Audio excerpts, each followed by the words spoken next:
My name is Marcelina, and I am 29 years old. The crash didn't feel real until the car started spinning. One moment, my son Jonah was sitting in the passenger seat beside me, legs swinging slightly, talking too fast about the movie we'd just seen. He was quoting lines out of order, laughing at himself, trying to make me laugh too. The sun was bright, the road clear, traffic light. I remember glancing over at him, smiling, thinking how rare it felt to have an easy afternoon like this, just the two of us, no obligations, no errands, no one asking me for anything. Then there was a sound like an explosion. A white truck ran the red light and slammed into us from the side so hard the world tilted. Glass shattered, metal screamed. The airbag deployed with a violent punch that knocked the breath out of me. I remember my ears ringing, my head snapping back, the car spinning as if it had lost its sense of direction entirely. When everything finally stopped moving, the first thing I heard was Jonah crying. Not screaming, crying. That sound grounded me more than anything else. I turned toward him, ignoring the pain shooting through my leg and ribs, and asked if he could hear me. He nodded, face pale, eyes wide, a thin line of blood already forming above his eyebrow. I kept talking to him, steady and calm, the way you do when you're terrified but can't afford to show it. The driver of the other vehicle stumbled out of his truck shouting slurred nonsense. He smelled like beer from 10 feet away. At one point, he actually tried to walk off before a bystander grabbed his arm and told him to sit down. Someone else called 911. At the hospital, everything blurred into fluorescent lights and clipped voices. X-rays. Questions. Blood pressure cuffs tightening around my arm. They told me nothing was broken. Bruised ribs. A sprain for Jonah. Cuts and soreness that would take weeks to fade. We were lucky, they said.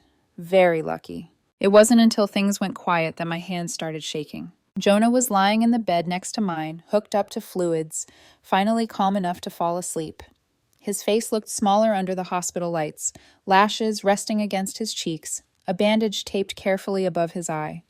I sat there watching his chest rise and fall and felt the weight of everything I hadn't let myself feel yet crash down all at once. I picked up my phone. I typed one message into the family group chat. We're in the hospital, alive but shaken. Drunk driver hit us. I stared at the screen for a second before hitting send. I wasn't asking for help. I wasn't asking anyone to come running. I just needed them to know, to see us, to acknowledge that something terrifying had happened. The message went through, then nothing. At first, I told myself they were busy. It was early afternoon. Maybe phones were down. Maybe no one had checked yet. Then I remembered what day it was. My niece's birthday. 11 years old on the 11th. My sister had planned a big rooftop brunch downtown, the kind with mimosas, balloons, matching outfits, and carefully staged photos. I'd been invited. I'd even dropped off a gift 2 days earlier. I hadn't gone because I worked that morning and had promised Jonah a movie. So I waited. An hour passed. Then 2. Then 3.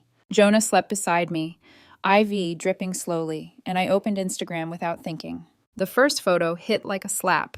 My sister smiling at a long table, my parents on either side of her, cousins raising glasses, gold balloons everywhere.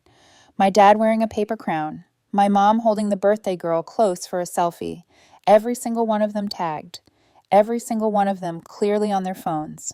They had seen my message. None of them answered. Not one came. Not one asked where we were. Not one asked how Jonah was. The silence was louder than anything the crash had made. We stayed in the hospital overnight for observation. I barely slept. Every time Jonah shifted in the bed, I woke up. Every time a nurse passed by the door, I checked the monitor again, just to be sure the steady lines were still there. He woke up once around 3:00 a.m., disoriented and scared, and asked if we were going home yet. I told him soon. I didn't tell him that my phone was still silent, that the people who were supposed to care hadn't said a word. By morning, I felt hollow. Not numb exactly, but emptied out, like something essential had drained away while I wasn't looking. They discharged us early afternoon.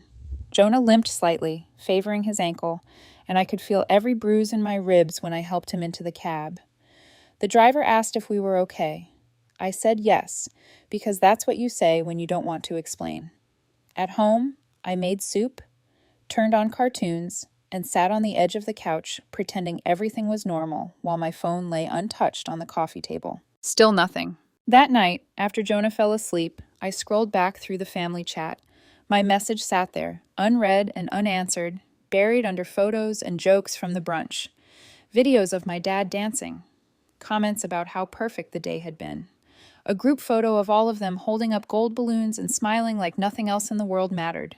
I closed the app and didn't open it again. The next day passed the same way, then the next. On the third day, my phone finally came alive. It didn't ring once. It vibrated relentlessly, like something was trying to shake it off the table. I picked it up and stared at the screen. 48 missed calls, all from my father. No voicemails, just one message, sent at 6:13 p.m. Answer now. We need you. I stared at that sentence for so long that Jonah noticed. Mom, he said quietly from the couch, are you okay? I told him yes, even though my chest felt too tight for that to be true. I stepped into the kitchen and called back. For a brief, foolish second, I expected concern, maybe an apology, maybe even a clumsy acknowledgement of what had happened. Something, anything. What I got was impatience. You finally picked up, my father said. Not worried, not relieved, annoyed. We've been trying to reach you. He didn't ask how I was. He didn't ask how Jonah was. He didn't ask where we'd been. He launched straight into it. They were short this month, he said. HOA fees were overdue. Their car needed new tires. He mentioned it like a list he'd rehearsed. Then he shifted to my sister, saying she was stressed because she needed help covering a deposit for a school trip for her girls. He said it was urgent, like the world would collapse if I didn't step in immediately. I didn't speak. He kept going. It's not that much, he said. You always help. You always help. That phrase landed hard. You always help. Not your family, not we care. Just an expectation, delivered like a fact.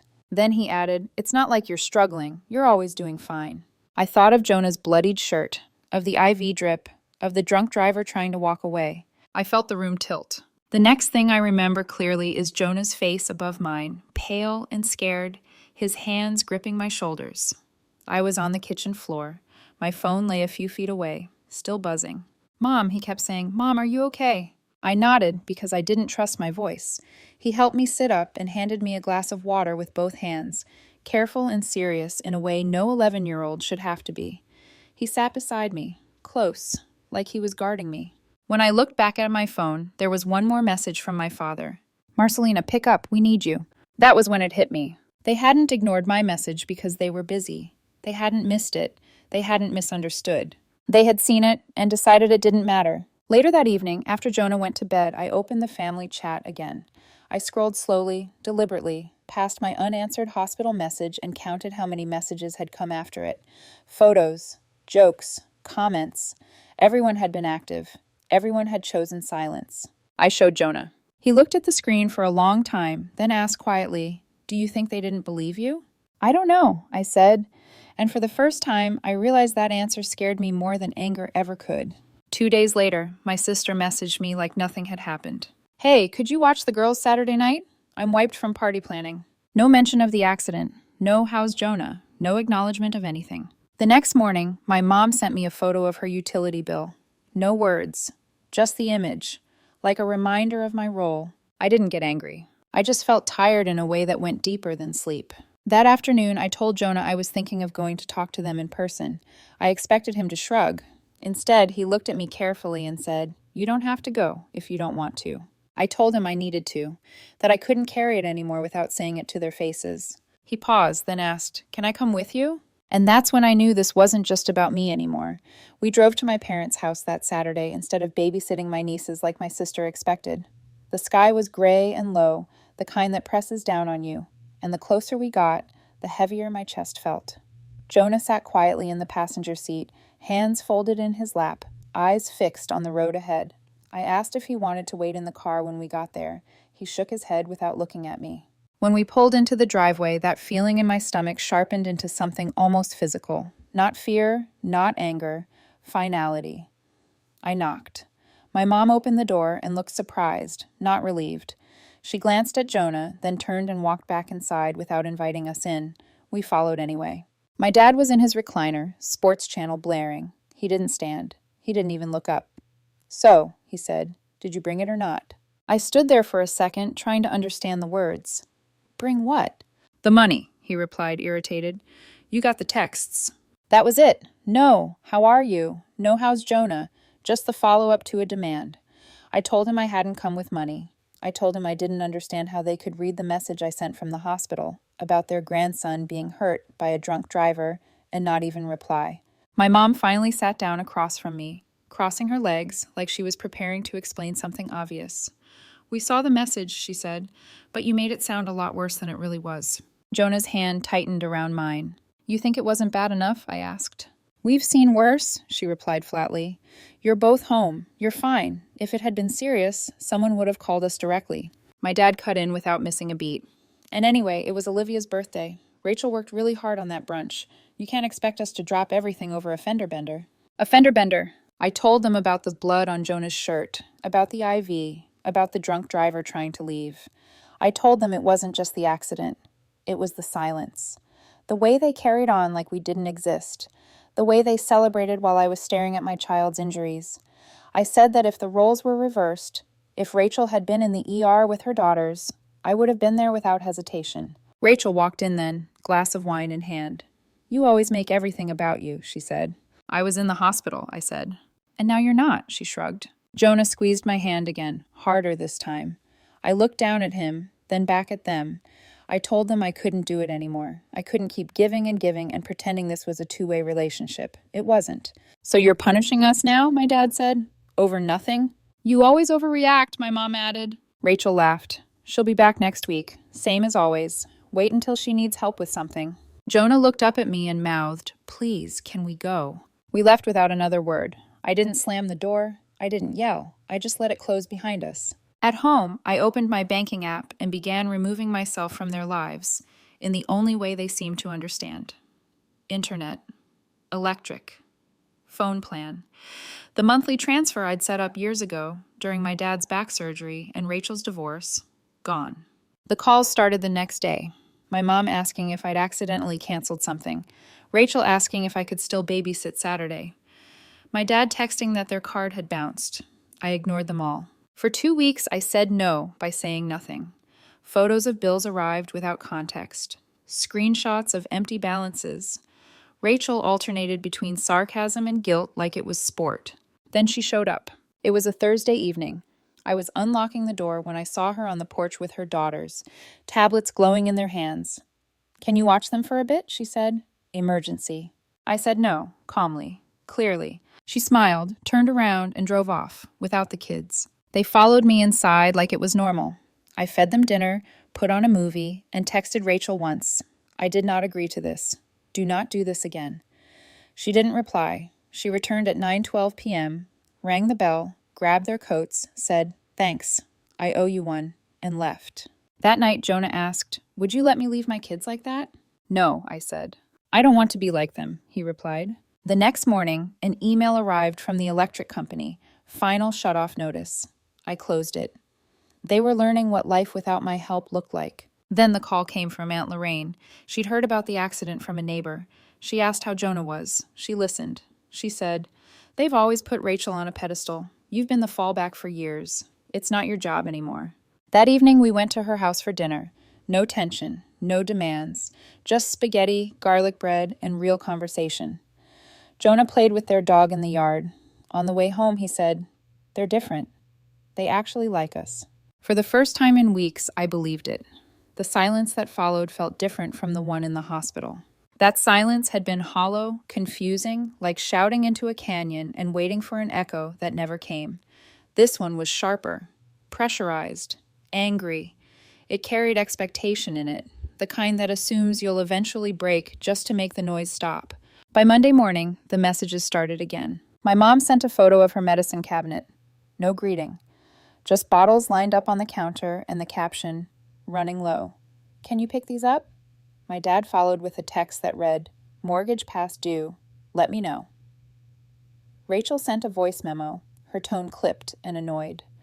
"Look, I know you're still being weird, but can you watch the girls this weekend or not?" Not one of them asked how Jonah was doing. Not one mentioned the accident. Not one acknowledged the hospital. All they wanted to know was whether I was still useful. I didn't reply. I made Jonah breakfast. I walked him to school. I went to work and focused on tasks that had nothing to do with them. I came home, watered the plants on our small balcony, and left my phone face down on the counter like it was something poisonous. For 5 days, I said nothing. That's how long it took for Rachel to lose patience. She showed up again, this time without the girls. She was already standing by my door when I got home from work, arms crossed, jaw tight. The moment she saw me, she launched in. "You don't get to do this," she said. "You don't get to just disappear." I unlocked the door slowly and told her I wasn't in the mood. She stepped closer. "Mom and Dad are barely holding it together. Olivia's crying because she thinks you hate her, and now I'm the bad guy because you're having some kind of breakdown." "I almost lost my son," I said quietly. She didn't even pause. "You didn't. So stop acting like you did. Everyone's going through something, Marcelina. You just made it into a show." I asked her what she wanted from me. She answered without hesitation. "I want my sister back, the one who cared, the one who didn't make things difficult." And that's when it finally clicked. "You don't miss me," I said. "You miss what I did for you." She stared at me for a second, then turned and walked away without another word. 2 days later, I got a call from a number I didn't recognize. It was the property manager from my parents' neighborhood. Apparently, my dad had listed me as a secondary guarantor on their HOA account without telling me. The balance was overdue, nearly $1,800. They were threatening legal action. I called my dad. No answer. Then a text came through. "Didn't think you'd mind. You always cover it." I sat at the kitchen table for a long time, staring at that sentence. That was it. That was how they saw me. Not as a daughter, not as a sister, not as a person who'd just been through something traumatic with her child. A backup plan. That night, I didn't cry. I just opened every account I could think of and removed myself. Utilities, HOA, pharmacy emergency contacts. Anything with my name attached? Gone. I didn't announce it. I didn't explain it. I simply stopped existing in their systems. They noticed. My dad left a voicemail the next morning. "You're really doing this to your family." Rachel sent a message that said, "When Mom gets sick again, don't bother showing up." I didn't answer. Instead, that weekend, Jonah and I went back to Aunt Lorraine's. She didn't ask questions. She didn't push. She just made burgers, let Jonah help her husband change the oil in the driveway, and handed me a glass of iced tea like it was the most normal thing in the world. At one point, Jonah asked if we could come there for Thanksgiving. "It's quieter here," he said. "I like quiet now." That was the moment I realized how much all of this had affected him. Not just the accident, not just the hospital, but the way my family had drained us like it was normal. When we left that night, Aunt Lorraine pressed a small envelope into my hand. Inside was a note in careful handwriting. "No one gets to decide your worth but you. I see you. So does Jonah." For the first time, I let myself believe it. Thanksgiving arrived quietly. No frantic grocery lists, no last-minute errands, no group chat buzzing with expectations disguised as traditions. Jonah and I packed a small bag and drove to Aunt Lorraine's instead. Her house sat a little off the road, modest and warm, with lights already glowing in the windows when we pulled up. The door opened before we even knocked. She hugged Jonah first, then me, the kind of hug that doesn't ask for anything in return. Dinner wasn't fancy. Turkey, stuffing, sweet potatoes with marshmallows burned just enough to be perfect. Jonah helped set the table, serious about lining up the forks just right. Lorraine's daughter brought out a box of old ornaments and asked Jonah to help decorate the tree. He took the task like it mattered, placing each one carefully, grinning every time someone praised his work. No one raised a glass to make a speech. No one asked for favors. People just asked how school was going, what movie Jonah wanted to watch later, whether I'd been sleeping okay. Halfway through the meal, my phone buzzed. I didn't look at it. After dessert, pecan pie instead of pumpkin, Lorraine's husband handed me a glass of wine and said, "We're just glad you're here." That was it. No guilt, no conditions, just presence. I felt something in my chest loosen that I hadn't realized was still clenched. Later that night, when Jonah was curled up on the couch with a blanket and the dog's head on his lap, Lorraine pulled me aside and handed me a small envelope. Inside was a note in her neat handwriting. "Family isn't who you're born to. It's who shows up when it counts." I folded it carefully and put it in my pocket like something precious. 2 days later, the family group chat lit up again. Rachel wrote, "Dinner at Mom and Dad's 4 p.m. You're still doing the pumpkin pie, right?" My mom followed, "Don't forget whipped cream this time. The kids were disappointed last year." No greeting, no invitation, no acknowledgement of anything that had happened. Just assumptions, just access. I didn't reply. I didn't bake a pie. I didn't open the chat again. On Thanksgiving Day, Jonah and I returned to Lorraine's. The table was full. The house was loud in the good way. Jonah laughed so hard at something her husband said that he snorted, then looked embarrassed, until everyone laughed with him. When we got home that night, Jonah said, "This one was better." He was right. Christmas Eve came next. Lorraine texted, "No pressure, but we'd love to have you again. I've got a ham with your name on it." We went. There was a stocking for Jonah with his name stitched on it, filled with small, thoughtful things. There was a stocking for me, too. Inside was a framed photo Lorraine had printed herself, Jonah and me laughing in her kitchen from that second dinner. Underneath, she'd written a single line, "You're not alone." The frame went on our hallway shelf. A few weeks later, Rachel sent one last message. It was colder this time, more final. She said I'd made my choice and shouldn't expect to be included in family things going forward. She ended it with, "Mom and Dad are heartbroken. Hope you're happy." I read it twice. I didn't reply, because I was. I chose Jonah. I chose quiet. I chose not to be used, not to be minimized, not to be handed guilt like a debt I was expected to carry. I didn't lose my family. I stopped sacrificing myself to keep one alive. And in letting them go, I found something better. People who didn't measure my worth by what I could give them. People who saw my son and said his name. People who showed up without asking for anything in return. For the first time in my life, I wasn't earning my place at the table. I already belonged.